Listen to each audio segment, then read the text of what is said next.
Welcome to my channel. Hello everyone. On Sunday, NASA's Orion capsule returned from the moon at an extremely fast speed and parachuted into the Pacific Ocean near Mexico, ending a test flight, which will clear the way for astronauts to fly over the moon next time. The entered capsule hit the atmosphere at Mach 32 times the speed of sound, and experienced a re-entry temperature of 5,000 degrees Fahrenheit, 2,760 degrees Celsius, then splashed to the west of Baja California near Guadalupe Island. A naval ship rushed in to retrieve the spacecraft and its silent crew, 3 test dummies equipped with vibration sensors and radiation monitors. NASA praised that the descent and splash were nearly perfect, and congratulated them on coming from Washington. "I'm at a loss," NASA Administrator Bill Nelson said at Mission Control in Houston. "This is an extraordinary day. This is historic, because we will now return to space with the new generation deep space. The space agency needs a successful landing to continue the next Orion moon flight. The goal is to make the appearance of 4 astronauts early next year in 2024. Later, 2 people will land on the moon as early as 2025, and finally establish a sustainable lunar base. The long-term plan is to start Mars exploration in the late 2030s. The last time astronauts landed on the moon was 50 years ago. After landing on December 11, 1972, Eugene Cernan and Harrison Schmitt of Apollo 17 spent 3 days exploring the Taurus Littoral Valley, which was the longest stay in the Apollo era. They were the last of the 12 moonwalkers. Orion is the first space capsule to visit the moon since then. On November 16, NASA launched a new giant lunar rocket from the Kennedy Space Center. This is the first flight of NASA's new Laramie moon program, named after the twin sister in Apollo mythology. From the tranquil base to Taurus Littoral, and then to the quiet waters of the Pacific Ocean, the latest chapter of NASA's lunar landing is coming to an end. Orion returns to Earth, Mission Control Center, commentator Rob Navias announced.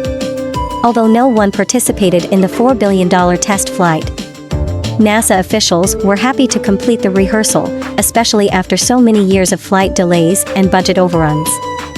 Fuel leaks and hurricanes have combined to cause more delays in late summer and autumn. During Apollo's return, NASA held a splash party at Johnson Space Center in Houston on Sunday, where employees and their families gathered to watch Orion's return broadcast. The tourist center next door held a carnival for the public. It is NASA's primary goal to return Orion intact after 25 days of flight. The return speed is 25,000 miles per hour, 40,000 kilometers per hour, much faster than returning from low Earth orbit, and the capsule uses a new, advanced heat shield that has never been tested in spaceflight before. In order to reduce gravity or G-load, it dives into the atmosphere and jumps out briefly, which also helps to identify the splash area. The officials pointed out that all this was carried out in an amazing way, allowing Orion to return safely. "I don't think any of us can imagine such a successful mission," said task manager Mike Serafin. Once Orion returns to Kennedy at the end of the month, further inspections will be conducted. If there is no problem found in the inspection of the space capsule, NASA will announce the first batch of astronauts to the moon in the uproar at the beginning of 2023. They are selected from the 42 active American astronauts stationed at the Johnson Space Center in Houston. "People are worried, and we know that," Vanessa Weish, Johnson's director, told reporters. Nelson added, "The American people, like the first 7 astronauts in the Mercury era, would like to know about these astronauts." The capsule fell more than 300 miles, 482 kilometers, south of the original target area. It is predicted that there will be rough sea and strong wind along the coast of Southern California, which prompted NASA to change its location. Orion flew 1.4 million miles, 2.25 million kilometers, to the moon and then entered a wide dive orbit for nearly a week before returning home. It twice came within 80 miles, 130 kilometers, of the moon. At its farthest point, the capsule is more than 268,000 miles, 430,000 kilometers, from Earth. Orion has sent back amazing pictures, not only of the gray, sunken moon, but also of its parent star. As a parting shot, The space capsule revealed a crescent-shaped Earth coming out, which left the mission team speechless. Daniel Brown, an astronomer at Nottingham Trent University, said that many of the achievements of the flight showed that NASA had the ability to let astronauts participate in the next Artemis moon landing program.